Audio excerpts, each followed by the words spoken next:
ओम शांति। 9 दिसंबर 1975 बाबा के अव्यक्त मधुर महावाक्य। मुरली का टाइटल है महावीर अर्थात विशेष आत्माओं की विशेषताएं। बाबा कहे, महारथी अर्थात महावीरों का संगठन, महावीर अर्थात विशेष आत्मा। ऐसे महावीर विशेष आत्माओं के संगठन की विशेषता कौन सी होती है? वर्तमान समय विशेष आत्माओं की विशेषता यह होनी चाहिए जो एक ही समय सबकी एक रस एक टिक स्थिति हो, अर्थात जितना समय जिस स्थिति में ठहरना चाहें उतना समय उस स्थिति में संगठित रूप में स्थित हो। संगठित रूप में सबके संकल्प रूपी अंगुली एक हो। जब तक संगठन की यह प्रैक्टिस नहीं है तब तक सिद्धि नहीं होगी। संगठन में ही हलचल है तो सिद्धि में भी हलचल हो जाती है। सिद्धि की नॉलेज है लेकिन स्वरूप में नहीं आते, ऑर्डर मिले और रेडी। विशेष निमित्त बनी हुई विशेष आत्माओं को ही प्रैक्टिकल में लाना है ना।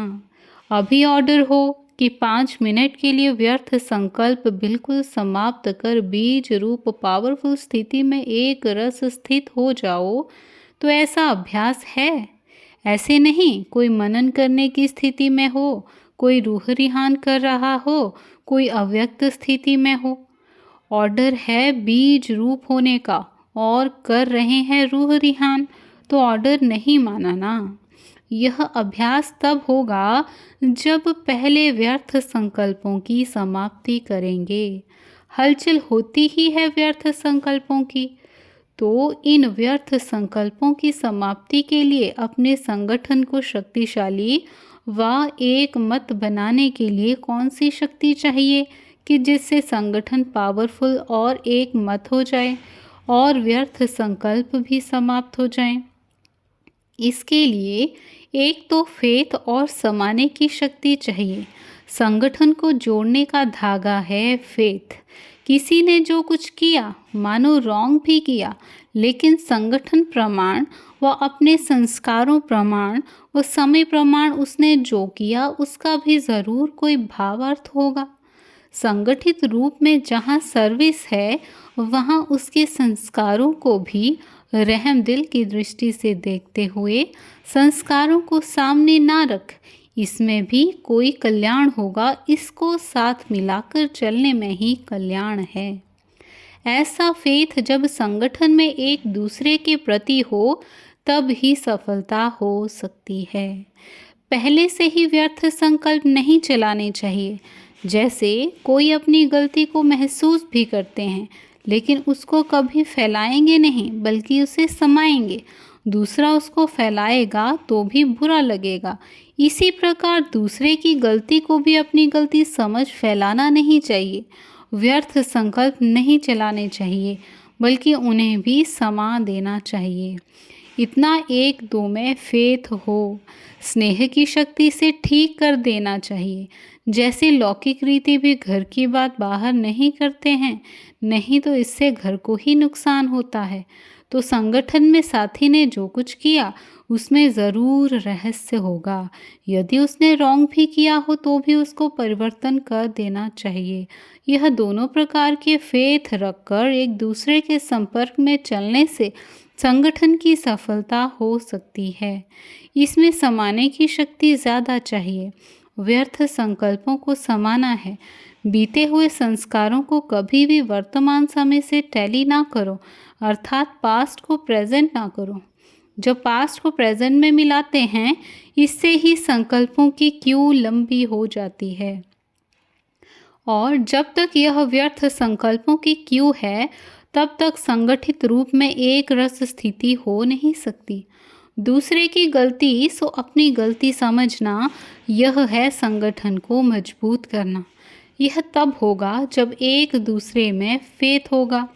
परिवर्तन करने का फेथ या कल्याण करने का फेथ। जैसे आत्मज्ञानियों के सिद्धि का गायन है, वैसे आप सबके संगठन का एक ही संकल्प हो, एक ही शक्ति संगठित रूप में ना होने के कारण बिगड़े हुए हैं।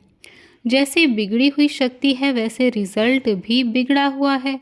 इसमें समाने की शक्ति ज़रूर चाहिए। देखा और सुना, उसको बिल्कुल समा कर वही आत्मिक दृष्टि और कल्याण की भावना रहे। जब अज्ञानियों के लिए कहते हो अपकारियों पर उपकार करना है, तो संगठन में भी एक दूसरे के प्रति रहम की भावना रहे। अभी रहम की भावना कम रहती है क्योंकि आत्मिक स्थिति का अभ्यास कम है। ऐसा पावरफुल संगठन होने से ही सिद्धि होगी। अभी आप सिद्धि का आह्वान करते हो, लेकिन फिर आपके आगे सिद्धि स्वयं झुकेगी। जैसे सतयुग में प्रकृति दासी बन जाती है, वैसे सिद्धि आपके सामने स्वयं झुकेगी। सिद्धि आप लोगों का आह्वान करेगी।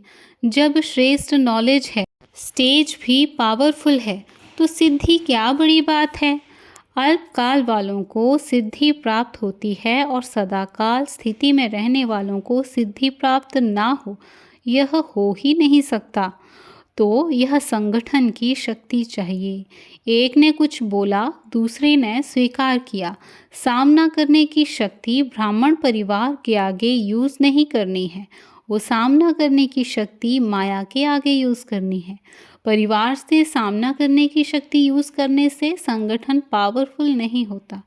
कोई भी बात नहीं जंचती तो भी एक दूसरे का सत्कार करना चाहिए। उस समय किसी के संकल्प व बोल को कट नहीं करना चाहिए। इसलिए अब समाने की शक्ति को धारण करो। जैसे साकार बाप को देखा, अथॉरिटी होते हुए भी बाप के आगे बच्चे तो छोटे ही हैं, रचना है, लेकिन रचना होते हुए भी बच्चों से रिगार्ड के बोल बोलते थे। कभी किसी को भी कुछ नहीं कहा।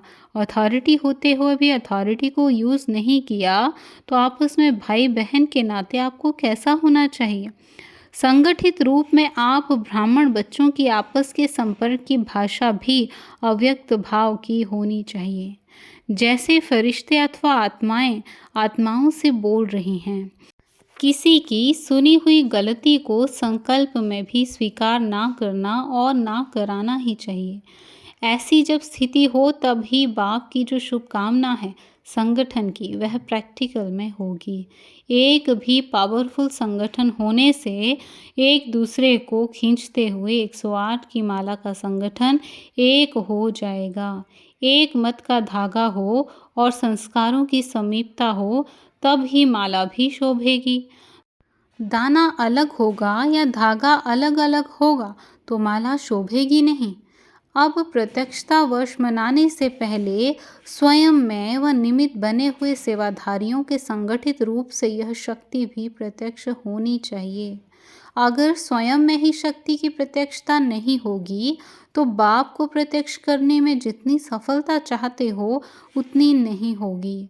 ड्रामा अनुसार होना है वह तो हो ही जाता है, लेकिन निमित्त बने हुए को निमित्त बनने का फल दिखाई दे, वह नहीं होता।